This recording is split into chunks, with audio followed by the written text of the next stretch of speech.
سلام قولا من رب رحيم. நிகரில்லா அன்புடையோன் இறைவனிடமிருந்து சாந்தி நிலவட்டும் என்று முகமன் கூறப்படும். அல்ஹம்துலில்லாஹ்.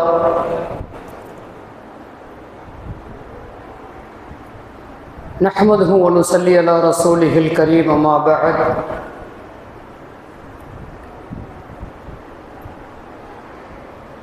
அல்லாஹுடைய அளப்பரியும் கருணையினாலே 6வது தராவிகை தொழுது முடித்திருக்கிறோம். அல்லாஹ்வுக்கு நாம் நன்றி பாராட்ட வேண்டும். இன்று சூரத்துல் அன்ஆம் அதனுடைய சில பகுதிகள் ஓதப்பட்டது. சூரத்துல் அன்ஆமை பொறுத்தவரையிலே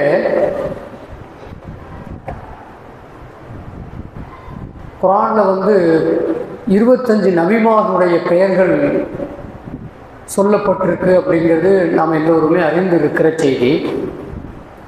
சூரத்துல் அன்ஆமில் மட்டுமே 23 நபிமார்களுடைய பெயர்கள் சொல்லப்பட்டு இருக்கிறது. ஒட்டுமொத்த குர்ஆனில் சொல்லப்பட்ட நபிமார்களுடைய பெயர்கள் 25. சூரத்துல் அன்ஆமில் மட்டுமே சொல்லப்படுகிற பெயர்கள் சொல்லப்பட்டிருக்கிற பெயர்கள்னு சொன்னால் 23 பெயர்கள் சொல்லப்பட்டு இருக்கிறது அப்படிங்கிறது நாம் மிக முக்கியமான ஒரு செய்தியாக அந்த சூறாவை பற்றிய செய்தி நாம் இங்கே பார்க்கிற செய்தி. அடுத்து இந்த சூறாவிலே ஏகத்துவத்தை பற்றி வலியுறுத்தி சொல்லப்படுகிற நிகழ்வுகள் ஆங்காங்கே சொல்லப்படுவதை நாம் பார்க்க முடியும். உதாரணத்திற்கு ஒரு செய்தி நாம் சொல்லலாம். இப்போ கடைசி ரக்காத்துக்கு முதல் ரக்காத்தில் ஓதுன ஒரு ஆயத்து, நபி இப்ராஹிம் அலைஹிஸ்ஸலாம் அவங்க ரப்புக்கிட்ட கேட்குறாங்க, ரப்பே நீ இருக்கிற அப்படின்னு சொல்லி நான் நம்புகிறேன், நீ இருக்கேன்னு சொல்லிட்டு நான் நம்புகிறேன், ஆனால் அந்த நம்பிக்கையை எப்படி நான் வெளிப்படுத்துறது எனக்கு தெரியலை. எனக்கு நீ எப்படி இருக்கேன்னு நான் எப்படி நம்புறது? நான் நீ இருக்கியா இல்லையான்னு சொல்லி நான் எப்படி நம்புவது? எனக்கு ஏதாவது ஒரு அத்தாட்சி வேணுமே அப்படின்னு சொல்லி என்ன செய்கிறாங்கன்னு சொன்னால் ரப்பிடத்தில் நபி இப்ராஹிம் அலைஹிஸ்ஸலாம் அவங்க கேட்குறாங்க. அப்போ அல்லாஹ் சொல்கிறான், நான் இருக்கேங்கிறத உனக்கு நிரூபிக்கணுமா? நான் இருக்கேங்கிறத அல்லாஹ் அப்படின்னு சொல்லி ஒரு பவர் இருக்கு அப்படிங்கிறத நிரூபிக்கணுமா உனக்கு அப்படின்னு சொல்லி என்ன செய்யறாங்கன்னு சொன்னால் நபி இப்ராஹிம் அலைஹிஸ்ஸலாம் மட்டும் அல்லாஹ் கேட்டுட்டு, ஆமாண்டா ரப்பே அப்படின்னு நீ நிரூபிச்சுன்னு சொன்னால் எனக்கு மனசு திருப்திக்காண்டி கேட்குறேன், நான் என்னுடைய கல்பு அதாவது நிம்மதி அடைய வேண்டும், அதற்காக வேண்டி நான் கேட்கிறேன், வேற ஒன்றும் இல்லை ரப்பே அப்படின்னு சொல்லி அல்லாஹ்ட்ட என்ன செய்கிறாங்கன்னு சொன்னால் நபி இப்ராஹிம் அலைஹிஸ்ஸலாம் அவங்க திரும்பவும் தகவலை சொல்கிறாங்க. சொன்ன உடனே அல்லாஹ் என்ன பண்ணுறான்னு சொன்னால், சரி ஓகே எனக்கு நீ என்ன செய்யணும்னு சொன்னால் 4 பறவைகளை பிடியுங்கள். 4 பறவைகளை பிடிச்சு என்ன செய்யணும்னு சொன்னால் அந்த 4ஐயும் அறுத்து விடுங்கள். 4 பறவைகளையும் அறுத்துருங்க. அறுத்து 4 பறவையினுடைய இறைச்சிகளையும் துண்டு துண்டாக நீங்கள் வெட்டுங்கள். அல்லாஹ் குர்ஆனில் சொல்றதை அப்படியே சொல்றேன் நான். துண்டு துண்டாக என்ன செய்யுங்கன்னு சொன்னால் அதை வெட்டுங்க. நீங்கள் வெட்டிட்டு 4 பறவையினுடைய இறைச்சிகளையும் என்ன செய்யுங்கன்னு சொன்னால் ஒன்றா கலக்குங்க. ஒன்றா என்ன செய்யுங்கன்னு சொன்னால் ஒன்றா போட்டு கலக்கி எடுங்க. நீங்கள் கலக்கி எடுத்துட்டு இப்போ என்ன செய்யுங்கன்னு சொன்னால் நீங்கள் இருக்க பகுதியில் மலைகள் இருக்கு பாருங்க, 4 மலைகளில் கொண்டு போய் 4ஆ பங்கு பிரித்து 4 மலைகளில் கொண்டு போய் வச்சுட்டு இப்போ என்னுடைய பெயரை சொல்லி ஒரு இடத்துல இருந்துக்கிட்டு ஒவ்வொரு பெயரின் பறவையா சொல்லுங்க. அந்த பறவை அந்த இறைச்சியாக இருக்கிற அந்த பறவை உங்களிடத்துல பறந்து வரும் அப்படின்னு சொல்லி என்ன செய்யறான்னு சொன்னா அல்லாஹ் சுப்ஹானஹு வ தஆலா சொல்லுகிறான். அதே போல நபி இப்ராஹிம் அலைஹிஸ்ஸலாம் அவங்க என்ன செய்றாங்கன்னு சொன்னா 4 பறவைகளை பிடிச்சாங்க, அறுத்தாங்க, ஒன்னா கலந்தாங்க, கொண்டு போய் 4 மலையில வச்சுட்டு உட்கார்ந்து ஒரு இடத்துல உட்கார்ந்து பெயர் சொல்லி அழைத்தாங்க.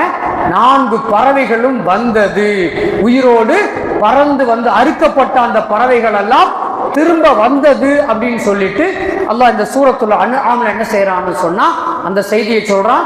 கடைசியாக 20வது ரக்காத்துல, அதாவது 19வது ரக்காத்துல அந்த ஆயத்தை நம்ம ஓதுனதை நம்ம காது கொடுத்து கேட்டோம். அதே போல நபி இப்ராஹிம் அலைஹிஸ்ஸலாம் அவருடைய இன்னொரு செய்தியையும் 20வது ரக்காத்துல அந்த ஆயத்தை நம்ம ஓதுறதை கேட்டோம். என்னன்னு சொன்னா, நம்ம இப்ராஹிம் அலைஹிஸ்ஸலாம் அவங்க இப்போ சிறு பிராயமா இருக்கிறாங்க. நம்ம சொன்னது கொஞ்சம் வளர்ந்த பிராயத்துல வளர்ந்து போய் நபி அப்படிங்கிற இடத்துக்கு வந்த ஒரு பாடு நடந்த நிகழ்வு, முன்னால் சொன்ன நிகழ்வு. இப்போ நபி இப்ராஹிம் அலைஹிஸ்ஸலாம் அவங்க வளர்ந்துகிட்டு இருக்கிற பருவம், வளர்ந்துகிட்டு இருக்கிறாங்க, வாலிப பருவம். இப்பொழுது அவங்களுக்கு கடவுள் நம்பிக்கை கொஞ்சம் கொஞ்சமா வந்துகிட்டு இருக்கு. இப்பதான் வந்துகிட்டு இருக்கு. கடவுள் ஆரம்பத்தில் கடவுள் நம்பிக்கை இல்லாம இல்லை, அந்த பல கடவுள் கொள்கை அப்படிங்கிறது அங்கே இருக்கிற ஒரு மிக முக்கியமான ஒரு பிரச்சனை. நம்ம எல்லாம் கேள்விப்பட்டிருப்போம். கஅபத்துல்லாஹ்வுல 360 சிலைகள் இருந்தது. அந்த சிலைகளை எல்லாம் நபி இப்ராஹிம் அலைஹிஸ்ஸலாம் என்ன சொல்றாங்கன்னு சொன்னா, அவங்க எல்லாம் திருவிழாவுக்காக வேண்டி ஊரை விட்டு வெளியே போயிருக்கிற பொழுது கோடாரியை கொண்டு சொன்னா உடைச்சிட்டு பெரிய சிலை இருக்கு பாருங்க, அந்த சிலையில அந்த கோடாரியை மாட்டி வச்சாங்க அப்படிங்கிற வரலாறுலாம் அநேகமா நம்ம படிச்சிருப்போம். ஊருக்காரங்க திரும்பி வந்தாங்க, வந்துட்டு என்ன செய்யறாங்கன்னு சொன்னா, யாருப்பா அந்த சிலையெல்லாம் உடைச்சது அப்படின்னு கேட்கும் பொழுது நபி இப்ராஹிம் அலைஹிஸ்ஸலாம் என்ன செய்யறாங்கன்னு சொன்னா, இந்த பெரிய சிலை கிட்ட கேளுங்க, அதுதான் கோடாரி வச்சிருக்கு.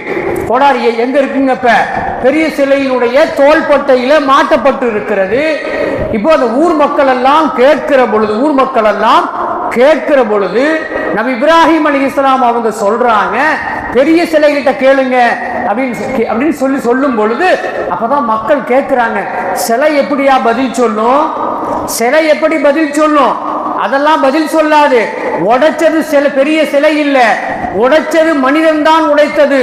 ஊருக்குள்ள இருந்தது நீங்க தான், ஊருக்குள்ள இருந்தது நீங்க தான், நீங்க தான் அதை உடைச்சிருக்கிறீங்க, நீங்க தான் அதை உடைத்திருக்கிறீர்கள் சொல்லிட்டு அன்னைக்கு அந்த மக்கள் சிலையின் மீதான அந்த நம்பிக்கை என்ன பண்ணாங்கன்னு சொன்னா இப்படி வெளிப்படுத்தினார்கள். அப்படிங்கிற தகவலையும் கூட சூரத்துல் அன்ஆம்ல அல்லாஹ் பேசுறான் அப்படிங்கிற செய்தியை நம்ம பார்க்கிறோம். இன்னொரு செய்தி கடைசியா ஓதுன அந்த விஷயத்துல கடைசி இன்னொன்னு என்னன்னு சொன்னா, வாலிப பருவம் இப்போ இருக்கிறாங்க, கடவுள்னா யார், ரப்புன்னா யாரு இன்னும் அவங்களுக்கு சரியா மனசுல பிடிபடல. அப்ப என்ன செய்றாங்கன்னு சொன்னா, ஒரு நாள் பாக்குறாங்க, நட்சத்திர கூட்டங்களை பார்க்கறாங்க. அப்படி பார்க்கிற போது என்ன செய்றாங்கன்னா, பார்த்துட்டு சொல்றாங்க, இதை பார்த்துட்டு இதுதான் கடவுளாக இருக்குமோ, இந்த நட்சத்திர கூட்டங்கள் தான் கடவுளாக இருக்குமோ அப்படி என்ன செய்றாங்கன்னு சொன்னா அப்படி பார்க்கறாங்க. அப்படி பார்த்துட்டு அப்ப என்ன பண்ணாங்கன்னா, காலையை விடிஞ்சு பார்த்தா இல்ல. ஃபலம்மா அஃபல கால ல இல்லம் யஹ்திலி ரப்பி, பார்த்து சொல்றாங்க, இல்ல இதெல்லாம் மாறுதுப்பா, பகல்ல நைட்ல இருக்குது, பகல்ல போயிடுது, இருக்க மாட்டேங்குது, மாறி வருதுங்கிறது கடவுளா இருக்க முடியாது, அல்லாஹ் அப்படி எனக்கு வழிகாட்ட மாட்டான், இது இல்லை எனக்கு, இது எனக்கு கடவுள் இல்லை.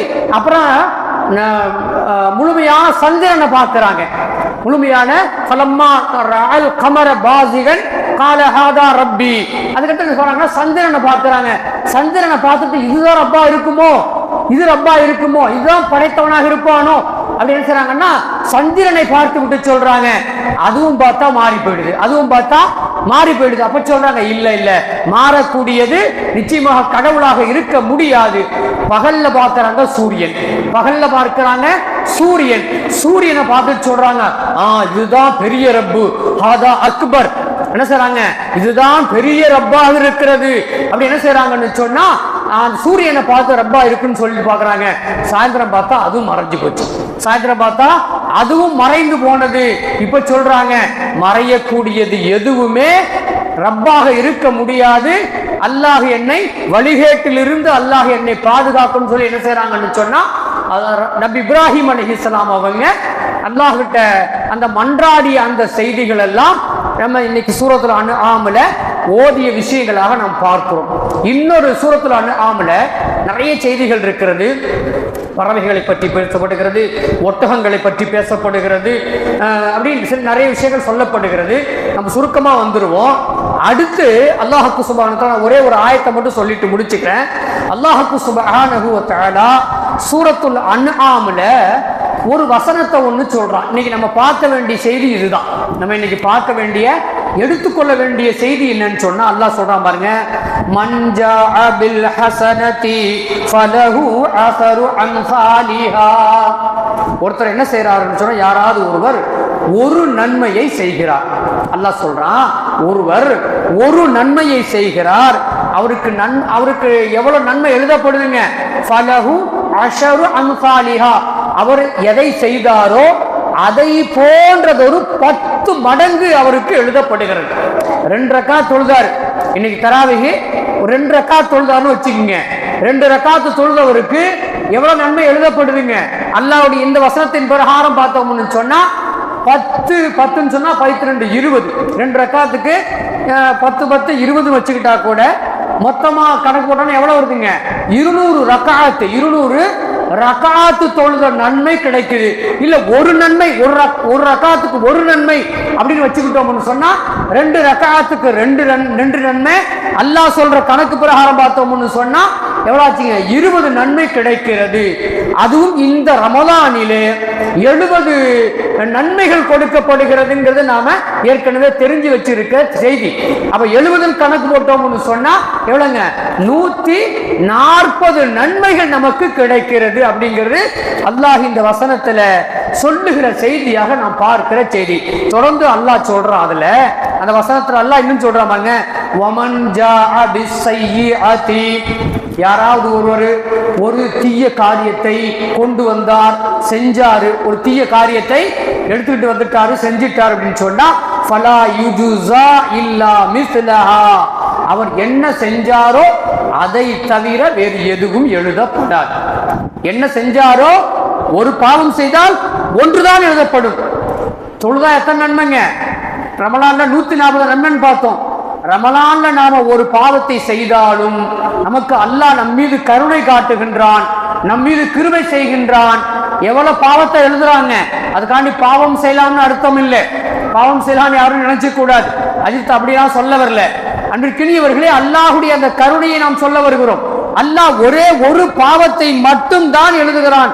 சொல்லிட்டு சொல்றான் பாருங்க, இன்னும் சொல்றான் அல்லாஹ், வஹும் லா யுதுலமூன், அவர் அநியாயம் செய்யப்படவே மாட்டார். நன்மைகள் அவ்வளவு கொடுத்த ரப்பு பாவத்தையும் சேர்த்துல எழுதணும், பாவத்தையும் சேர்த்துல எழுதணும். ஆனா எழுதாம இருக்கிறான்னு சொன்னா அவன் அநியாயக்காரன் இல்லை. ரப்பு யார் இல்லைங்க? அநியாயக்காரன் இல்லை. வஹும் லா யுதுலமூன், அந்த பாவம் செய்யக்கூடியவர்கள் அநியாயம் செய்யப்பட மாட்டார்கள். நன்மை செய்யக்கூடியவர்கள் நன்மைகளை குறைத்து கொடுக்கப்பட மாட்டார்கள். நன்மை கொடுக்கப்படுகிற விஷயத்திலே அவர்கள் அநியாயம் செய்யப்பட மாட்டார்கள்.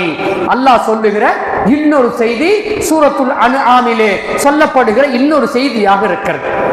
பாருங்க, முஃபஸ்ஸிரீன்கள் சொன்னா அல்லாஹ்வுடைய வசனங்களுக்கு விளக்கம் சொல்லக்கூடிய விரிவுரையாளர்கள், அவங்க சொல்லுகிற ஒரு செய்தியை பாருங்க. மனிதர்கள் இருக்காங்க பார்த்தீங்களா, மனிதர்களை 4 வகையினரா பிரிக்கிறாங்க. மனிதர்களை எத்தனை வகையா பிரிக்கிறாங்க? மனிதர்களை 4 வகைகளாக பிரிக்கிறாங்க.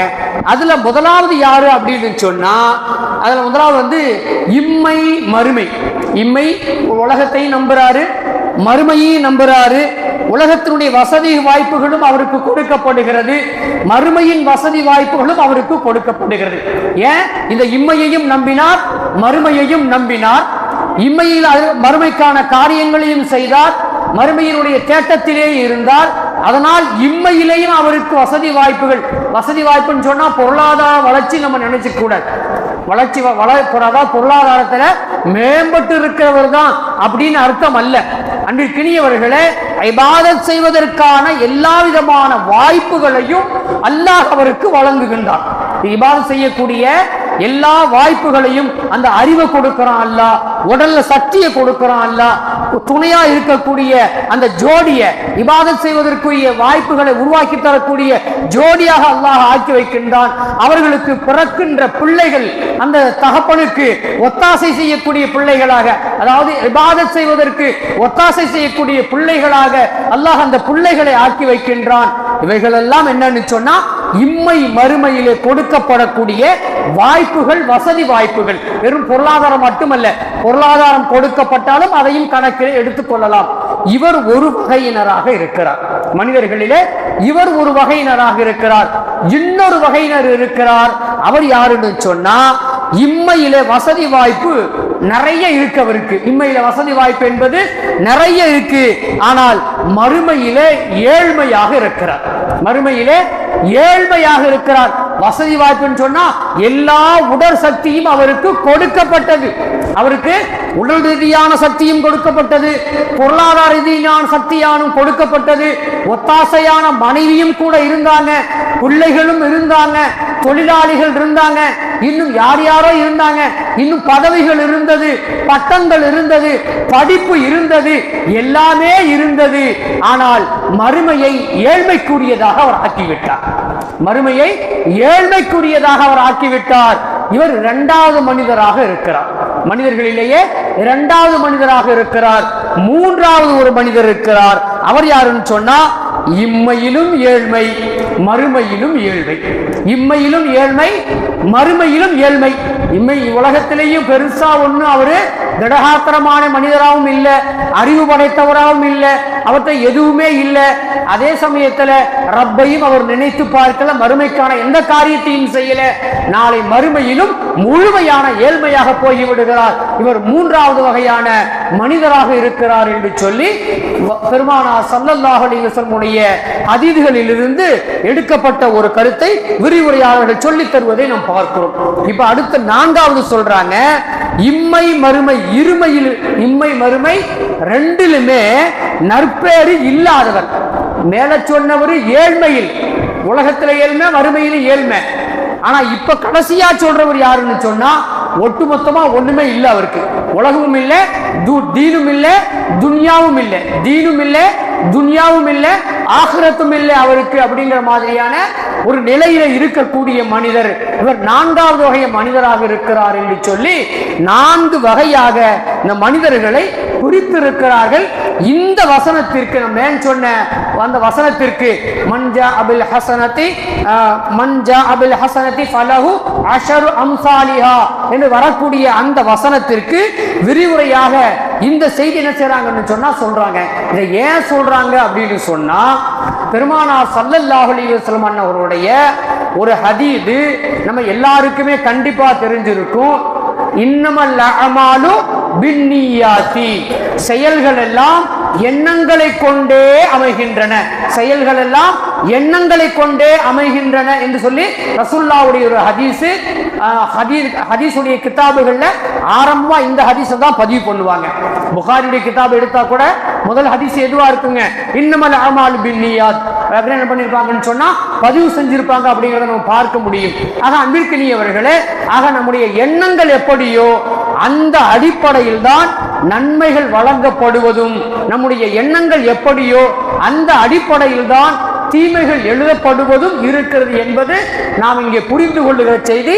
அந்த அடிப்படையில் தான், அந்த ஹதீஸினுடைய அடிப்படையில் தான், இந்த வசனத்தினுடைய அடிப்படையில் தான் இந்த நான்கு வகை மனிதர்களையும் பிரித்திருக்கிறார்கள் என்பதையும் பிரித்து பார்த்திருக்கிறார்கள் என்பதும் நாம் இங்கே பார்க்கிற செய்தி.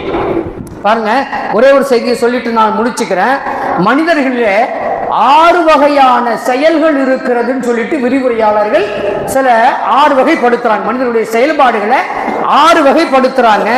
அதுல ஒன்னாவது என்னன்னு சொன்னா சொர்க்கத்தை தேடி தருகின்ற செயல்கள். சொர்க்கத்தை தேடி தருகின்ற செயல்கள் யாரிடத்தில் இருக்கிறதோ அது ஒரு விதமான செயல்கள். மற்ற 6ல அது ஒன்று. இரண்டாவதாக அவர் யாரா இருப்பார்னு சொன்னா அவர் முஸ்லீமாக இருப்பார், இறை நம்பிக்கை கொண்டவராக இருப்பார். அவருக்கு சுவனம் கண்டிப்பாக கிடைத்துவிடும். சுவனம் கண்டிப்பாக கிடைத்துவிடும். ரசூலுல்லாஹ்வுடைய ஒரு ஹதீஸ் இருக்கு, மன் கால லா இலாஹா இல்லல்லாஹ் ஃபதஹலல் ஜன்னah. யார் லா இலாஹா இல்லல்லாஹ் என்ற கலிமாவை உள தூய்மையோடு ஏற்றுக்கொண்டாரோ, ஏற்றுக்கொண்ட உடனே அவர் முஃமினாகி விடுகிறார். செயல்படுத்த ஆரம்பித்து விட்டால் முஸ்லீம் ஆகி விடுகிறார். ஃபதஹலல் ஜன்னah, அவர் சொர்க்கத்திலே நுழைந்து விடுகிறார் என்று பெருமானார் ஸல்லல்லாஹு அலைஹி வஸல்லம் அன்னவங்க சொல்லி இருக்கிற ஹதீஸ் நாம திரும்ப திரும்ப நம்ம கேட்டிருப்போம். அவர்தான் முதல் வகையான செயலுக்குரியவராக இருக்கிறார். இரண்டாவது என்ன யாருன்னு சொன்னா சமமான பிரதிபலன் கிடைக்கும். நற்செயலும் அவரிடத்தில் இருக்கும், தீய செயலும் அவரிடத்தில் இருக்கும். ஒரு நன்மையை செய்ய எண்ணுவார், ஒரு நன்மையை செய்ய எண்ணுவார், எண்ணிட்டு என்ன செய்யறாருன்னு சொன்னா அதை மனப்பூர்வமாக செய்து முடிப்பார். அதை மனப்பூர்வமாக செய்து முடித்து விடுவார். இவர் இரண்டாவது வகையாக இருக்கிறார். மூன்றாவது வகையினர் யார் என்று சொன்னால், பெருமானார் ஸல்லல்லாஹு அலைஹி வஸல்லம் அன்னவங்க சொல்றாங்க, மூன்றாவது வகையினர் யாருன்னு சொன்னா, நரகத்திலே வீழ்த்தும் செயல்கள், நரகத்தில் வீழ்த்தக்கூடிய செயல்கள், இறை மறுப்பு, அதை முழுமையாக மேற்கொண்டிருக்கிறார், அதையே செய்து கொண்டிருக்கிறார். அவர் மூன்றாவது வகையான செயல்பாட்டுக்குரியவராக இருக்கிறார். அவர் இறந்தாலும் நரகத்திற்குரியவராகவே இறக்கிறார் என்று சொல்லி பெருமானார் ஸல்லல்லாஹு அலைஹி வஸல்லம் அன்னவங்க சொன்னாங்க. அடுத்து நான்காவதாக பெருமானார் ஸல்லல்லாஹு அலைஹி வஸல்லம் அன்னவங்க சொன்னாங்க, சமமான தண்டனை கிடைக்கும். நாளைக்கு மறுமையில் அவருக்கு தண்டனை கிடைக்கும். தீய செயலுக்கும் ஒரு தண்டனை கிடைக்கும். என்ன காரணம் சொன்னா, ஒரு தீமையை எண்ணினார், அந்த ஒரு தீமையை செய்தார், அதற்குரிய அந்த நன்மை கிடைக்கும். அந்த குற்றம் மட்டுமே அவருக்கு பிடிக்கப்படும். நிறைய நன்மைகளை செய்திருப்பார், அதற்கான நன்மைகளும் அவருக்கு வழங்கப்படும் என்று நான்காவது வகையை பெருமானார் ஸல்லல்லாஹு அலைஹி வஸல்லம் அன்னவங்க சொல்றாங்க. அடுத்து ஐந்தாவதாக 10 மடங்கு நன்மை வழங்கப்படக்கூடிய செயலுக்குரியவராக ஒருவர் இருப்பார். அவர் யாருன்னு சொன்னா, அதை ஒரு காரியத்தை எண்ணினார், பிறகு செய்து முடித்து விட்டார். ஒரு காரியத்தை, நல்ல காரியத்தை செய்யணும்னு நினைச்சாரு, செஞ்சுட்டு பிறகு அதை செய்து முடித்தார். அவருக்கு 10 நன்மை என்று சொல்லி அந்த செயலுக்குரியவராக நாளை காட்டப்படுவார். அவருக்கு 10 விதமான நன்மைகள் வழங்கப்படுகிறது என்று சொல்லி பெருமானார் ஸல்லல்லாஹு அலைஹி வஸல்லம் சொல்றாங்க. அடுத்து ஆறாவதாக இறுதியாக நம்ம கவனிக்க வேண்டிய மிக முக்கியமான செய்தி, 700 மடங்கு நன்மையை தருகிற நற்செயல்களை செய்யக்கூடியவர். 700 மடங்கு, அதாவது இஹ்லாஸ், மன தூய்மையை பொறுத்து வழங்கப்படுகிற நன்மை. 700 மடங்கு நன்மை அவருக்கு கிடைக்கும். இறைவழியிலே அவர் ஒரு தர்மம் செய்வார் என்று சொன்னால், அந்த ஒரு தர்மத்திற்கு 700 மடங்கு அவருக்கு நன்மை வழங்கப்படும்.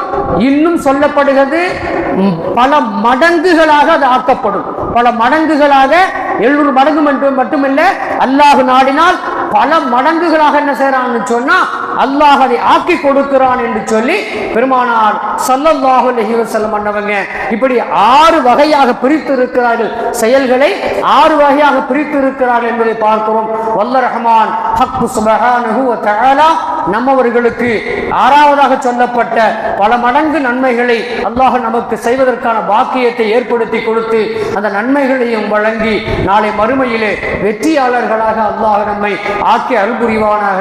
வாஹிரு தஅவானா அனில் ஹம்துலில்லாஹி ரப்பில் ஆலமீன். அஸ்ஸலாமு அலைக்கும் வ ரஹ்மத்துல்லாஹி வ பரக்காத்துஹு.